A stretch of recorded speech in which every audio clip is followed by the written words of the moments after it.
KWOD 106.5. With us on the line right now, calling from Hollywood, is Thomas Dolby.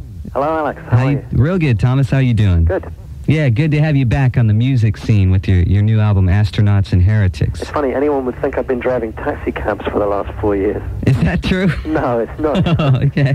I've been very busy. I do a lot of other stuff like production and film work, and I've been becoming a dad as well, which has been an experience I wouldn't have wanted to miss for the world.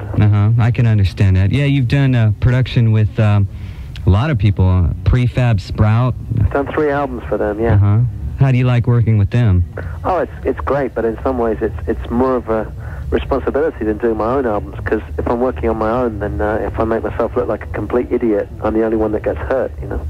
And of course you've worked with Joni Mitchell. That's a kind of a different type of thing for you, huh? Yeah, well, she was pretty different, and George Clinton was pretty different again, so I love the variety in what I do. That's really what keeps me fresh. And how about on your latest album? I know that, well, the song that we're playing a lot, Eastern Bloc, is like a sequel to Europa and the Pirate Twins. What inspired you to do that? Actually, a lot of the riffs from Eastern Bloc I wrote at the same time as Europa nearly 10 years ago.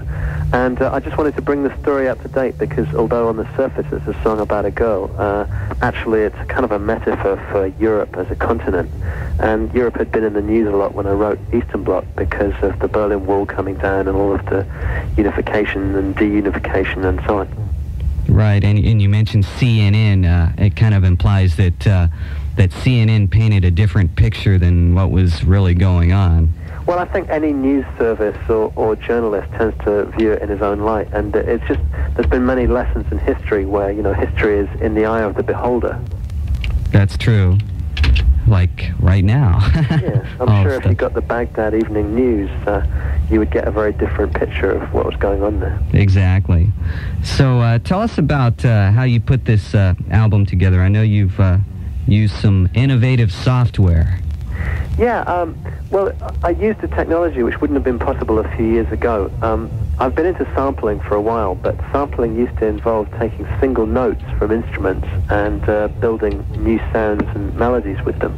Nowadays it's possible to capture entire live performances, put them in a computer and use them as building blocks for a sequence. So, armed with Studio Vision software by Opcode, I went off to Louisiana and to San Francisco and back to London and got some very fine musicians on tape, and then brought them back home to LA and carried on working with them, in many cases writing the songs about my experiences while I was down there.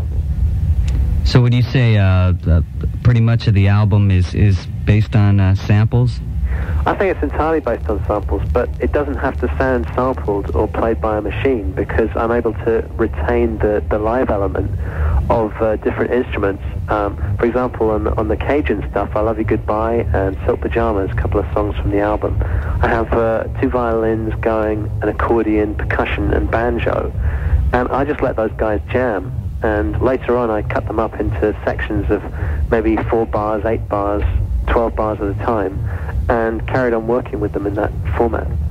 So how will this affect touring? Are you going to take this equipment on the road with you, or do you plan to tour?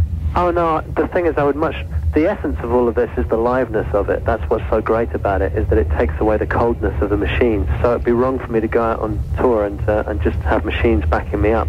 Now I'll get the real McCoy, the real musicians. It's really a writing and recording tool, and it makes possible a form of composition that wouldn't have been possible a few years ago. Right. So you plan on touring? I'd love to tour, actually, yeah. It's a very expensive kind of a hobby for me, because I don't have a full-time band.